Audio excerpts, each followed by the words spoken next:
अच्छा सर, अब इसी के ऊपर एक सवाल कर लेते हैं जिसके ऊपर हमारे पास टैक्सेबल और डिडक्टेबल डिफरेंसेस दोनों होंगे। हम दोनों की पहले लॉजिक को भी जो है यहाँ पे समझेंगे, कंक्लूड करेंगे, फिर शॉर्टकट पे जाएंगे। सही है जी, बहुत फोकस होकर देखना क्योंकि हमें इस वाले सवाल से सारे कॉन्सेप्ट को वापस से कनेक्ट करना है। सही है, सबसे पहले कहता है कि भाई कैलकुलेट करके दें tax expense for the year ended 31 December 2018 and 19। सही है जी, तो हमने कहा सबसे पहले tax expense for the year 2018 की बात कर लेते हैं हम। सही है जी, ताकि ऑल टुगेदर हम अच्छे से देख लें उसको। खैर, हमारे पास टैक्स एक्सपेंस जो फॉर द ईयर निकालने के लिए प्रॉफिट बिफोर टैक्स जो गिवन है वो 1.5 मिलियन है। हमने कहा यह आ गया प्रॉफिट बिफोर टैक्स 1.5 मिलियन। अच्छा जी, अच्छा फिर वो नीचे लिख के देता है कि above profit of 2018 includes salary expense amounting to rupees 1,75,000 which is still payable. Tax authority allow करती है डिडक्शन ऑन पेमेंट बेसिस। क्या आप इस बात को मानते हैं कि यहाँ पे एडजस्टमेंट के लिए सैलरी नॉट पेड, टैक्स वाला बोलेगा शाबाश बेटा इसको ऐड बैक करो, तो टैक्स अथॉरिटीज़ जो है अलाउ करती है डिडक्शन पेमेंट बेसिस पे। तो वो देखें above profit include salary expense 175,000 का विच इज स्टिल पेएबल। तो हमने कहा 175,000 पे वो मुझे डिडक्शन नहीं देगा, यानी पहले लॉजिकल बात करते हैं। टैक्स वाला आपको ये कह रहा है, बहुत सुकून से समझना बच्चों, टैक्स वाला आपको ये कह रहा है कि भाई इस 1,75,000 पे मैं आपको डिडक्शन नहीं दे रहा, आपने जो ऊपर एक्सपेंस बुक किया हुआ, जो माइनस किया हुआ उसको ऐड बैक करो, मुझे इस पर टैक्स दो। क्या हम ये बात कहें कि आपके और टैक्स वाले के बीच में एक डिफरेंस आ गया 1,75,000 रुपये का? आपने अपने आप से सवाल करना है क्या ये टेम्परेरी डिफरेंस है? जवाब आ गया यस। दूसरा सवाल, क्या ये टैक्सेबल डिफरेंस है या डिडक्टेबल? सर डिडक्टेबल, आगे जाके इसकी डिडक्शन मिलेगी। और वो कहता है हर एक डिडक्टेबल डिफरेंस के ऊपर आपने डेफर्ड टैक्स इनकम बुक करनी है। रीज़न बीइंग कि वो इस साल की सेविंग है, उस पर सेविंग बनती इस साल है भाई, क्योंकि 1,75,000 रुपये एक्सपेंस तो अक्रूवल बेसिस पे अकाउंटिंग का एक्सपेंस है ना, इस पर टैक्स देना बनता है, टैक्स की बचत बनती है। भाई बचत बनती है, वो टैक्स मांग रहा है, तो इसको नलीफाई करने के लिए मैं क्या बुक करूंगा इसके ऊपर? Deferred tax income. मैंने यहाँ लिख के इसको साइड में कर दिया। अब शॉर्टकट सोचते हैं, आपने इसको ऐड करवाया, इसको ऐड करवाने से टैक्सेबल इनकम हो गई ज़्यादा, तो उस पर आने वाला जो रिजल्टेंट टैक्स है वो भी ज़्यादा। सही है जी, अकाउंटिंग का टैक्स है कम क्योंकि ये एज ए एक्सपेंस माइनस हुआ है, तो वहाँ पे इसी की वजह से टैक्स कम है। तो यहाँ से वहाँ पहुँचने के लिए आप क्या बुक करेंगे? डेफर्ड टैक्स इनकम, क्योंकि अगेन ये टेम्पररी डिफरेंस है। अगेन ये कौन सा डिफरेंस है बच्चों? टेम्पररी डिफरेंस है। तो टेम्परेरीली आप एक डेफर्ड टैक्स एसेट को क्रिएट करेंगे और उसके अगेंस्ट में डेफर्ड टैक्स इनकम को। और अगेन वापस रिकॉल करवा रहा हूँ, डेफर्ड टैक्स एसेट एक प्रॉक्सी एसेट है। जब आगे जाके वो सेविंग देगा तो वो करंट टैक्स कम हो जाएगा। हम कहेंगे भाई वो बचत मुझे आगे दे रहा है, जबकि ये बचत थी पिछले साल की, मैंने क्लेम भी कर ली डेफर्ड टैक्स इनकम के नाम पे। अब मैं उसी एसेट को रिवर्स करके एक्सपेंस बुक कर लूँगा ताकि वो जो डिडक्शन थी जिस साल की उस साल में क्लेम भी हो जाए और जिस साल में वो दे रहा है उसमें ना हो। तो हम ऐसे मैचिंग कॉन्सेप्ट को बरकरार रखेंगे। I hope this is clear. Shortcut plus logic. आगे फिर वो कहता है ये कि डेप्रिसिएशन एक्सपेंस अकाउंटिंग का 350 है और टैक्स का कितना है? 225। बात समझिएगा, अकाउंटिंग का 350 है, टैक्स का 225 है। क्या हम ये कह सकते हैं कि सर अकाउंटिंग का अगर 350 है, सही है जी, और टैक्स का 225 है, हम यहाँ पे इसकी वर्किंग कर लेते हैं, 350 माइनस 225, तो आपने कहा कि सर ये 1000 में, तो के लगा देते हैं। सही है जी, आपने कहा कि सर अकाउंटिंग का डेप्रिसिएशन ज़्यादा है, टैक्स का डेप्रिसिएशन कम है। टैक्स वाला बोलेगा इसको ऐड बैक करो, तो 350 माइनस 225 हमने ऐड बैक कर लिया 125। अच्छा बहुत फोकस होकर देखना, टैक्स वाला ये कह रहा है कि भाई मुझे 1,25,000 रुपये पे टैक्स दो, मैं इसको एक्सपेंस नहीं मानता। अब फिर आपके और टैक्स वाले के बीच में एक डिफरेंस आ गया, कितने का? 125 का। अपने आप से सवाल पूछना है क्या ये एक टेम्पररी डिफरेंस है? जवाब आता है यस। पर अब मैं कह रहा हूँ ये एक डिडक्टेबल डिफरेंस है। कैसे? सुन लो लॉजिकली। आपको नहीं लगता कि यहाँ पर अकाउंटिंग WDV जल्दी ज़ीरो हो जाएगी और एक वक्त ऐसा आएगा, बात सुनना, बहुत सुकून से सुनना, बहुत फोकस होकर सुनना, ये लॉजिक से। एग्जामिनर ने अगर पूछ लिया ना कि ये बताओ कि why this is a deductible difference, तो वहाँ फंस जाओगे। तो फोकस होकर समझो। समझने की बात यह है कि आज टैक्स वाला डेप्रिसिएशन कम दे रहा है, सही जी, अकाउंटिंग का डेप्रिसिएशन ज़्यादा है। तो टैक्स वाला बोल रहा है मैं आपके डेप्रिसिएशन को नहीं मान रहा, नहीं मान रहा, नहीं मान रहा, वो एड बैक करवा रहा है। अच्छा क्यों? क्योंकि टैक्स के हिसाब से लाइफ ज़्यादा होगी, अकाउंटिंग के लिहाज से लाइफ कम होगी, ऐसे चल रहा है। एक वक्त ऐसा आएगा अकाउंटिंग में WDV ज़ीरो हो जाएगी, रिटन डाउन वैल्यू ज़ीरो हो जाएगी। फिर एक वक्त ऐसा आएगा किसी साल के प्रॉफिट एंड लॉस में आपका कोई डेप्रिसिएशन नहीं होगा।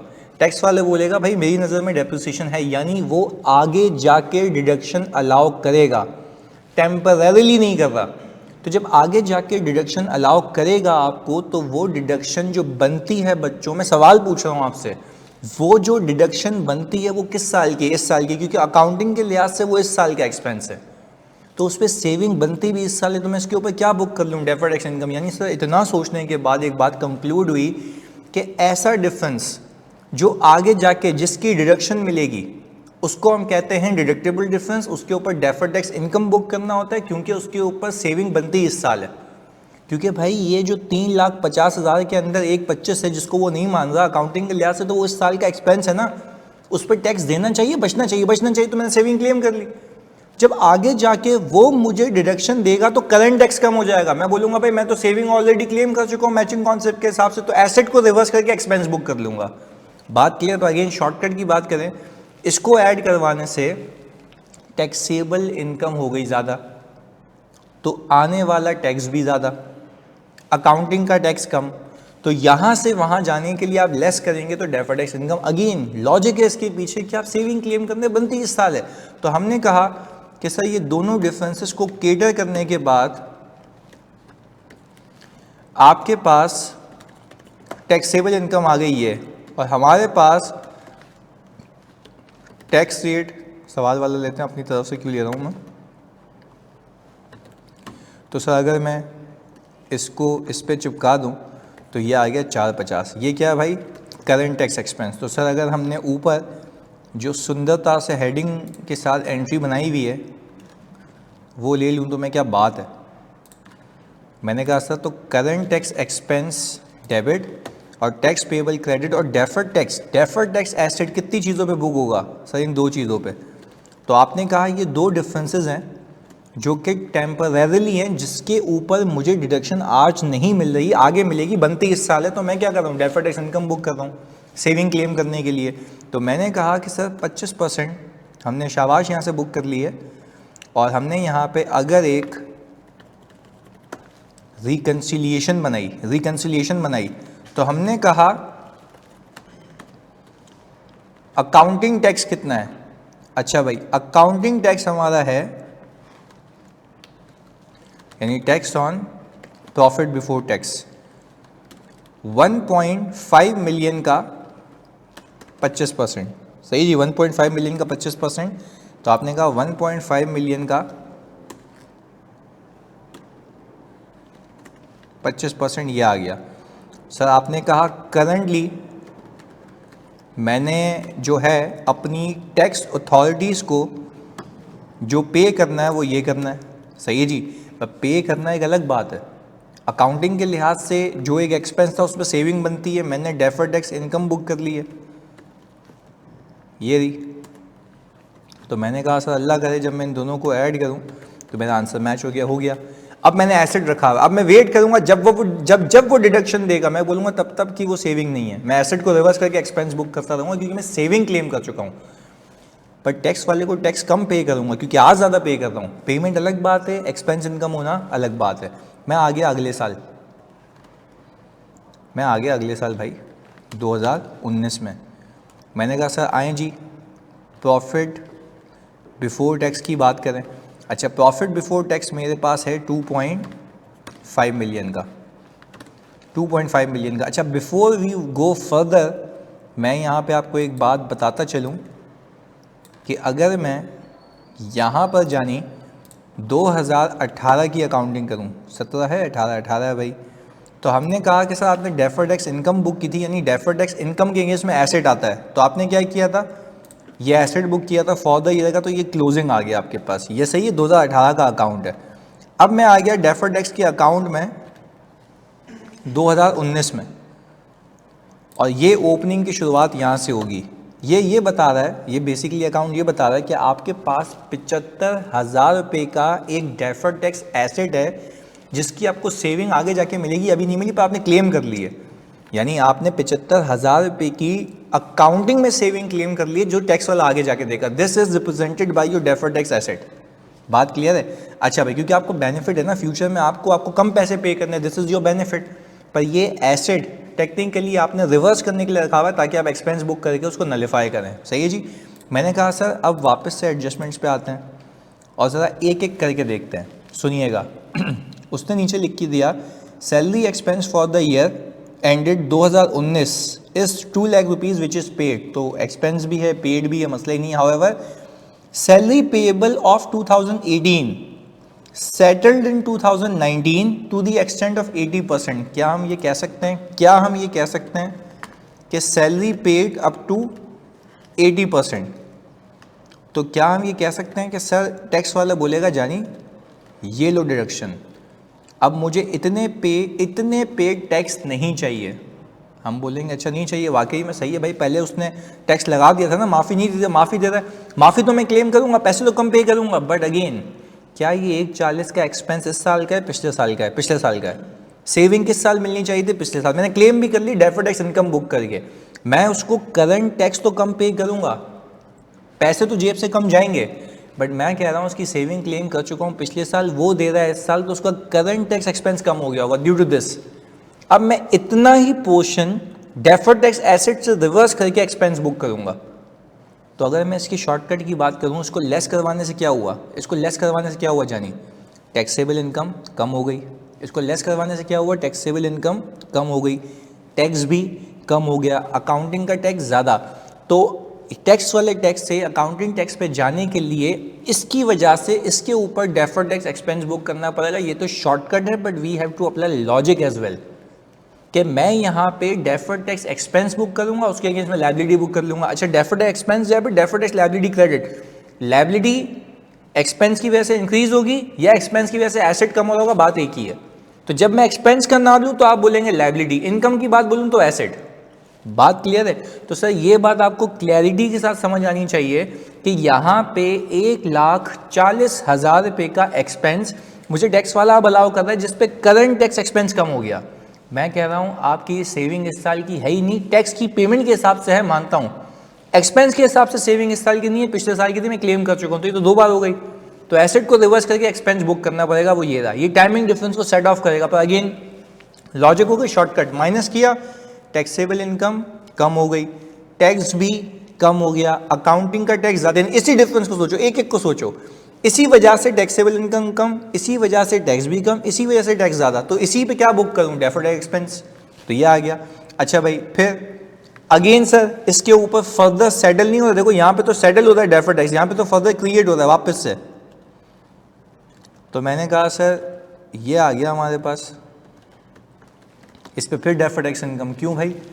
क्योंकि एसेट की लाइफ नहीं खत्म हुई, सेटल नहीं हुआ, ये तो और क्रिएट हो रहा है। यानी फिर 1,25,000 रुपये का, फिर 1,25,000 रुपये का एक्सपेंस है इस साल का डेप्रिसिएशन, जो कि वो नहीं मान रहा। वो कह रहा है मैं उस पर सेविंग माफ़ी नहीं दे रहा, जब वक्त आएगा तब दूंगा, पर मुझे तो माफ़ी इसी साल क्लेम करनी है, तो क्या मैं उसको टैक्स नहीं दूंगा? टैक्स पूरा दूंगा, जिसकी बचत वो आगे देगा। पर मैं कहूँगा as far as accounting principle is concern, आज मैं टैक्स ज़्यादा पे कर लूँगा, पर करंट टैक्स को रिड्यूस कर दूंगा by booking deferred tax income. क्योंकि ये एक ऐसा डिफरेंस है जो आगे जाके क्या होगा सर, जिसकी डिडक्शन मिलेगी, पर जिसकी डिडक्शन आगे जाके मिलती है उसकी बनती इस साल है, तो उसके ऊपर क्या बुक करना चाहिए? Deferred tax income. क्योंकि टैक्स वाला तो नहीं दे रहा ना, टैक्स वाला कह रहा है भाई 1,25 मेरे हिसाब से एक्सपेंस है ही नहीं, इस पर टैक्स दो मुझे, पर मुझे इस पर सेविंग क्लेम करनी है। तो अगेन सर मैंने कहा अब आपके पास कुल मिला के सर यहाँ पर करंट टैक्स, ये टैक्सेबल इनकम आ गई,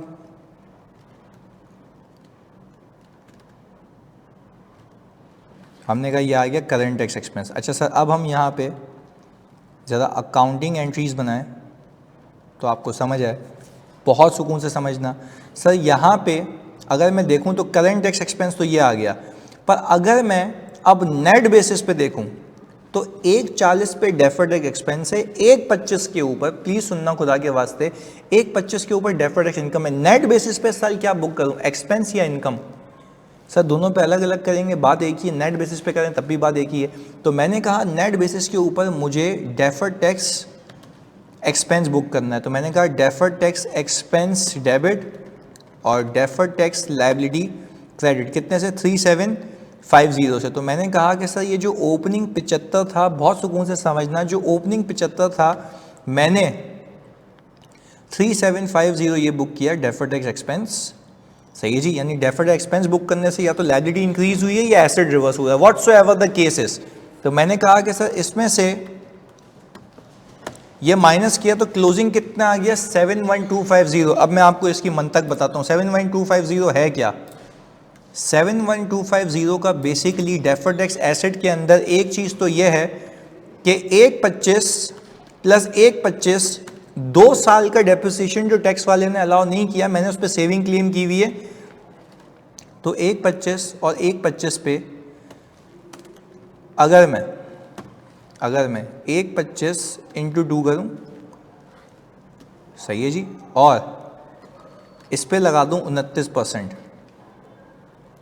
अच्छा ये तो पूरा करना पड़ेगा, तो 72,000, प्लीज सुनिएगा, 72, अच्छा ये 25% है, अच्छा भाई 1.25 हमारे पास ये आ गया था, 1.25 हमारे पास ये आ गया था, इसके ऊपर हमने 25% का डेफर्ड टैक्स बुक किया हुआ है, ऐसा ही है, 25% का डेफर्ड टैक्स बुक किया हुआ है, ये तो क्लोजिंग में होना ही होना चाहिए। अच्छा मैं अगर ये देख लूँ, हमने ये भी बुक किया हुआ है, सही है। तो हमने क्या किया, 1.25 को 2 बार सम किया, 1.25 को 2 बार सम किया, तो मैंने कहा कि भाई ये आ गया 29%, ये आ गया 72,500 का अमाउंट, ऐसा ही है। अच्छा अगर मैं 1.25 को सम कर रहा हूँ, तो मैंने कहा कि सर ये तो 1,25,000 पे जो डेफर्ड टैक्स है, यहाँ पे अलग अलग करके दिखाता हूँ, तो मैं 1,25,000 पे 25% और 1,25,000 पे 25%, कुल मिला के इसको सम करूँ तो ये आ गया 62,500, कुल मिला के सम करूँ तो कितना आ गया 62,500। तो मैंने कहा सर यहाँ पे शायद हम कोई मिस्टेक कर रहे हैं, 1,00,000, हाँ 25% है, ये आ गया 62,500, ओके। तो मैंने कहा इसके ऊपर 25% for the sake of your understanding, ये रहा। एक तो डेफर्ड टैक्स एसेट आपने ये रखा हुआ है, ये रहा जी। सर दूसरा क्या रखा हुआ है, अच्छा टेक्निकली एक बात सिखाना चाह रहा हूँ, ये सिखाना चाह रहा हूँ, ये जो डेफर्ड एसेट रखा हुआ है ना, ये इसलिए रखा हुआ है कि जब जब वो एक्सपेंस अलाउ करेगा, मैं बोलूँगा ये तब की डायरेक्शन पहले की थी, वो आगे नहीं मिलनी चाहिए, तो मैं एसेट को रिवर्स करके एक्सपेंस बुक करूँगा ताकि टेम्पररली क्रिएटेड डिफरेंसेस सेटल होते रहें। खैर अब मैंने कहा कि सर इसके बाद मैंने 1.75 पे सैलरी के ऊपर डेफर्ड एसेट क्रिएट किया था, क्योंकि मैंने सेविंग क्लेम कर ली, उसमें से कितना सेटल हो गया, 1.40 मैंने रिवर्स करके बुक किया। तो क्या मैं कह सकता हूँ 1.75 में से, सही है जी, 1.75 में से 1.40 आप माइनस करें, सही है जी, और इसके ऊपर लगा दें 25%। तो मैंने कहा sir 1.75 minus 1.40, what ever the amount is coming, इस पे 25%, ये कितना आ गया 8750। तो जब मैं इसको और इसको सम करता हूँ सर, तो मेरे पास 71250 आता है। यानी सर टेक्निकली आपने अब तक आज तक डेफर्ड टैक्स एसेट रखा हुआ है 71250 का, ये बता रहा है कि 71250 की आपको फ्यूचर में टैक्स की बचत मिलेगी, जो बचत है पिछले सालों की, जो बुक भी करते हैं, जब वो बचत देगा इसको रिवर्स करके एक्सपेंस बुक कर लेना। भाई बात क्लियर है। तो this was all about the entire logic of deferred tax. इसको कॉपी करें, इसको समझें, फिर आगे लेके चलते हैं। जज़ाकल्लाह।